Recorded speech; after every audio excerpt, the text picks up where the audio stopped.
저는 제 사람만 챙겨요. 그래서 내 여자다 싶으면 굉장히 잘하는 스타일입니다. 네가 나랑 안 사귀어봐서 그런 거야. 다 불러봐. 애들 내가 연락해봐. 마음에 드는 사람이 있다면 먼저 저돌적으로 고백하는 편이다. 이건 100%. 누굴 만나잖아. 첫날이야. 내가 늦게 갔어. 그러면 재용아 인사해. 형수야. 이러는 거야. 맨날. 나는 그런 형수가 너무 많았어.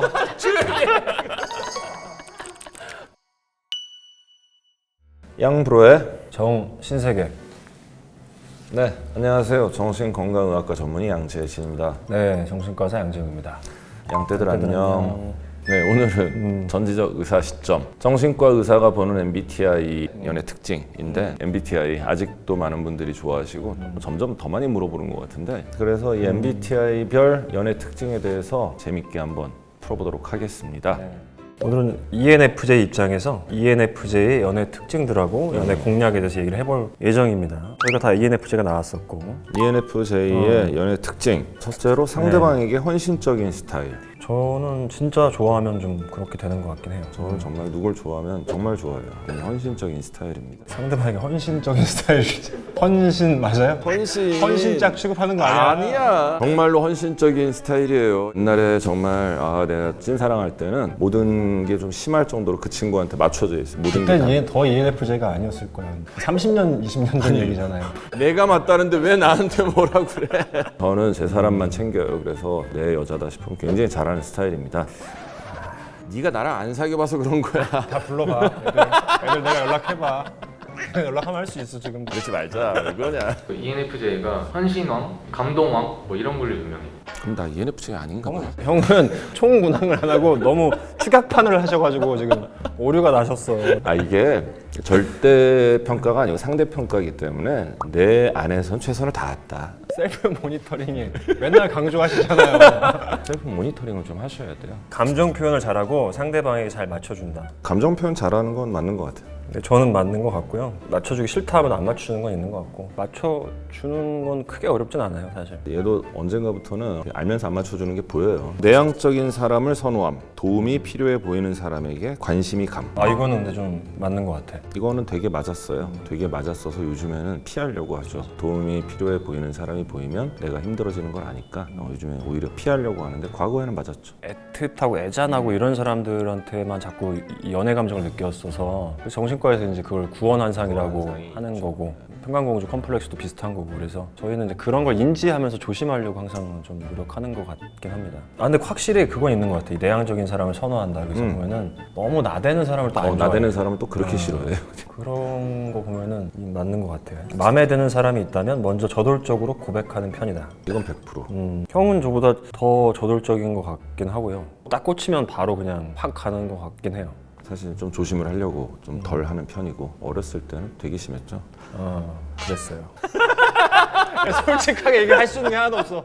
누굴 만나잖아. 첫날이야. 내가 늦게 갔어. 그러면 재용아 인사해. 형수야. 이러는 거야. 맨날 눈이 막 하트 뿅뿅이야 그냥. 형수야 인사해. 그러면 형수님 안녕하십니까. 나는 그런 형수가 너무 많았어. 그런 기억밖에 안 나서 지금 얘기할 게 하나도 없다.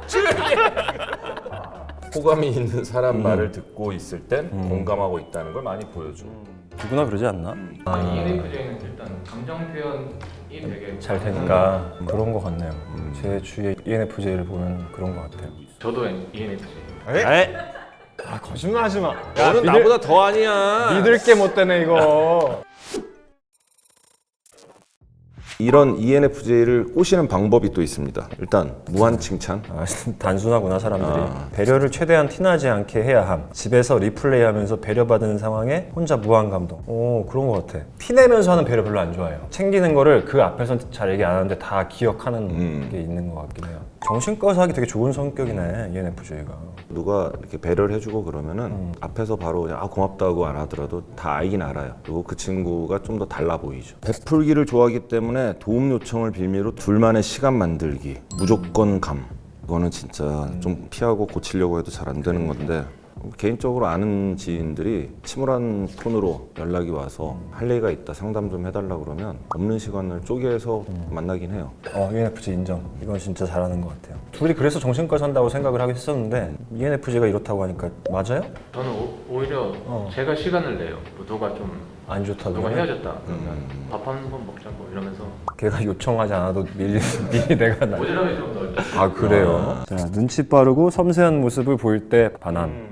이거 맞지? 눈치 빠르고 섬세한 거 좋아하고요. 잘 챙기고 조용히 티 안 나게 배려하고 이런 거 너무 좋아하는데 이거 진짜 다 맞는 것 같아. 세 번째가 ENFJ에게 절대 하지 말아야 될 거, 지각. 이거는 내가 워낙 싫어하니까 뭐. 그래 나도 시간을 세긴 해 이게. 두 번째. 질투 유발. 이거 되게 싫어하네. 맞아. 저울질하는 거 되게 싫어요. 재는 게 보이면 가라고 하거든. 승부욕을 누구는 이렇게 불태운다고 하는데 난 아닌 것 같아. ENFJ를 상대로는 질투 유발은 하지 마세요. 그 다음에 지나친 비판. 본인이 싫은 소리를 못해서 비판에 민감. 나는 나한테 뭐라고 하는 사람 되게 싫어해. 나도 그래. 나는 싫은 소리를 잘 못해서 가르치기도 싫어하고 누가 나 가르치는 것도 되게 싫어하는 것 같아요. 네, 여자친구, 남자친구와의 미래가 안 그려질 때 한계가 보이는 연애. 이건 나는 아닌데. 한계가 보이기 전에 먼저 시끄러워. 미래를 그려본 적이 없는 것 같은데. 미래를 그려본 적이 없기 때문에 패스. 저도 미래가 안 그려지면 그때부터 정리가 되는 것 같아요. ENFJ의 친절을 이용하려 할 때 이건 정말 싫어하는 것 같아요. 대부분 필요할 때 찾겠지만 필요할 때만 찾는 인간들이 있어요. 뭐 한 번 정도는 해주는데 그다음부터는 바로 손절이죠. 저는 그거랑 똑같다고 생각하거든요. 차 끼어들 때 내 차가 좋아가지고 저 X가 뒤에서 비켜준 거야 라는 식으로 생각하는 사람들은 누구한테 고마워할 수 없는 삶을 사는 거고, 내가 후진 차를 타건 좋은 차를 타건 뒷사람이 비켜준 거에 대해서 고맙다라고 할 수 있는 사람들은 저 사람 덕에 내가 끼었네 라고 생각을 하고 사는 거고, 그 차이가 있는 것 같아요.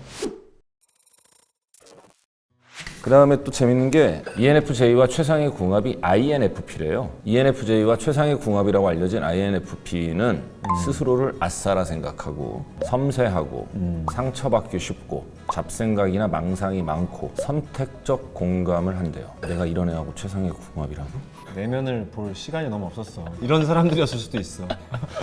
둘 다 남을 배려하기 위해 말과 행동에 세심한 주의를 기울인다. 내가 이상형 얘기할 때 절대 싫은 사람이 집 밖에 모르고 배려 못하는 사람 제일 싫어하는. 그렇지.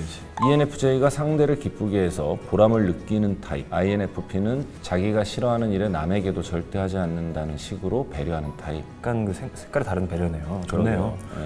인프피는 타인의 말에 지나치게 영향을 받는 경향이 있어서 ENFJ가 자존감과 자신감을 키워주는 역할. 이게 영향을 많이 받는구나, 인프피가. 그리고 INFP는 성격이 급한 ENFJ에게 완화제가 될 수 있다. 수많은 생각과 번뇌에서 한 발자국 물러나 더 넓은 시야로 바라볼 수 있도록 도움을 주는 역할. ENFJ가 성격이 급하구나. 형 맞나봐, ENFJ. 맞나봐. 성격 겁나 급한데. 5번, 서로 싫어하는 행동은 알아서 피하고 기쁘게 만들기 위한 배려를 주고받을 가능성이 크다. 그럼 지금부터는 아싸에 섬세하고 상처 잘 받고 잡생각 망상 많고 선택적으로 공감한 애를 찾아야 되는 거야? 그렇지. 싫은데? 두 분 평소에 궁합이 좀 잘 맞는 뭐 유형의 사람들 아니면 지인들 그런 분들의 특성이랑 좀 비교해봤을 때 어떠세요? 나는 맞는 것 같아요. 나는 약간 너드미가 있는 사람이 좋아요. 핵인싸고 전 트렌디하고 이런 사람 별로 안 좋아해가지고 약간 이런 걸 좋아하고, 제가 성격이 급하니까 완화제 역할을 해주는 것도 되게 와닿았어요. ENFP가 그런 사람이구나라는 게 오늘 배웠네. 나는 ENFJ가 아닌가 봐. 맞나 봐, ENFJ. 맞나봐. 왜 또 갑자기 여기서. 좋아했던 애 보면 인싸들인데 너드미가 있는 사람을 좋아해 본 적이 한 번도 없는 것 같은데. 최악의 궁합은 ISTJ. ISTJ는 보수적이고 츤데레고 계획 강박이 있고 감정 표현에 서투르고 완벽주의고 MBTI를 싫어함. 형 아니야? 형 ISTJ였어. 오늘 알았네. J 빼고 다 틀렸던 거야? 다 반대였던 거야? 거짓 나브레인으로 검사했구만 아주. 내 이래서 MBTI 싫어한다니까. ENFJ는 거의 자기 프레젠테이션이야 지금. 애정 표현을 좋아하고 외로움을 많이 타는 반면 ISTJ는 직설적이고 논리적인 성향이라서 겉은 쾌활해 보이지만 속은 여린 ENFJ와 상극이다. 딱 형이야. 너무 형이야 이거 지금. 우리 최악의 궁합이야. ISTJ는 지나친 관심과 집착에 불편할 수 있고 ENFJ는 그런 ISTJ에게 서운함을 느낄 가능성이 크다. 나한테 집착하는 거 되게 싫어하거든. MBTI 검사가 정신의학적으로 의미가 있는 검사인가요? 좀 전에 읽어봤다시피 의미가 없는 것 같은데. 의학적으로 가치가 있냐 없냐를 논할 수는 없어요. 왜냐하면 의학적으로 따지면 이거는 진단 기준의 어떤 근거가 될 수가 없는 거거든요. 근데 심리학에서는 가치가 있는 검사는 맞죠. 논문도 많이 있고 이런 거 같아요. 옛날에 우리가 어렸을 때는 혈액형으로 사람을 나눴다면 그 네 가지로 나눴다면 그게 16가지가 됐다? 이 MBTI는 그때도 있었거든요. 우리가 어렸을 때도 있었어요. 근데 이건 그만큼 사람들이 성격에 대해서 나란 사람에 대해서 관심이 많아진 거예요. 진짜로 디테일하게 나를 알고 싶어하는 욕구가 커진 거거든요. 그건 전 굉장히 바람직한 변화다라고 생각을 해요. 그래야 내가 더 세상을 재밌게 행복하게 살 수가 있는 거잖아요. 그래서 그 정도로 생각을 하시는 게 좋을 것 같다. 나를 알려고 애를 쓰는 어떤 일환으로 MBTI 검사를 해보시는 게 필요한 것 같고, 그리고 MBTI는 다 스펙트럼이에요. 어느 뭐 OX가 아니거든요. E가 어느 정도 나와 있냐, I가 어느 정도 나와 있냐의 문제이기 때문에 내가 어떻게 살아가냐에 따라서 이 결과값이 달라진다. 정신과에서 나누는 성격은 또 10가지가 있어요. A, B, C군이 있고 거긴 회피형도 있고 의존성도 있고 강박성도 있고 자기애성도 있고 막 이런데, 그것도 같이 그냥 궁금해하시고 같이 알아가시고 더 재밌게 여러분 스스로를 공부할 수 있는 기회가 될 것 같습니다. 근데 사람 성격을 16가지로 나눈다는 것 자체가 물론 어느 정도의 유의미한 결과값도 있을 수는 있겠지만, 오히려 제가 볼 때는 MBTI의 유형보다는 이 유형이 가져다 주는 편견, 선입관이 오히려 더 큰 역할을 할 거다. 예전에 우리가 이제 혈액형 얘기할 때와 똑같이 MBTI가 요즘에 워낙 유행을 하다 보니까, 요즘에 젊은 친구들은 처음 만나서 소개팅을 할 때도 무슨 유형이냐고 물어보고 저랑 최악의 궁합이네요, 우린 안 맞네요, 뭐 이러고 시작한다는 거예요. 말이 되냐고 이게. 재미로 보거나 난 이런 유형이니까 이런 걸 좀 고치면 좋겠다, 난 이런 장점이 있으니까 이걸 좀 더 발전시키면 좋겠다 정도만 생각하면 되지, 이걸 가지고 너무 본인을 규정짓지 않으셨으면 좋겠어요. 최근에 MBTI 열풍이 몇 년 전부터 불기 시작한 거는 불확실성이 커진 것에 대한 반증이라고도 볼 수 있을 것 같아요. 몇 년 사이에 세상이 휙휙 변해가는데 지금 나는 잘 살고 있나, 나는 지금 어떻게 해야 되나, 나는 어떤 사람인가에 대한 내 미래에 대해서 불확실함이 커지다 보니까 뭐라도 좀 규정짓고 내가 어디에 좀 소속이 돼서 안정감을 찾고자 하는 그런 시도들은 아닌가라는 생각도 좀 들거든요. 그럼 MBTI에서 멈추지 말고 나는 어떤 사람인가 좀 더 나를 찾아가는 그런 노력들이 있으면 훨씬 더 좋을 것 같다는 생각을 합니다. 마인드 카페 어플 다운받아주시고 사연 많이 남겨주시고요. 짧은 사연이나 다음에 다뤄줬으면 하는 컨텐츠 댓글로 많이 남겨주십시오. 사연과 댓글은 꼼꼼히 확인하고 있습니다. 오늘 또 함께 해주셔서 감사합니다. 양떼들 안녕. 구독, 좋아요. 알림 설정 꾹. 꾹.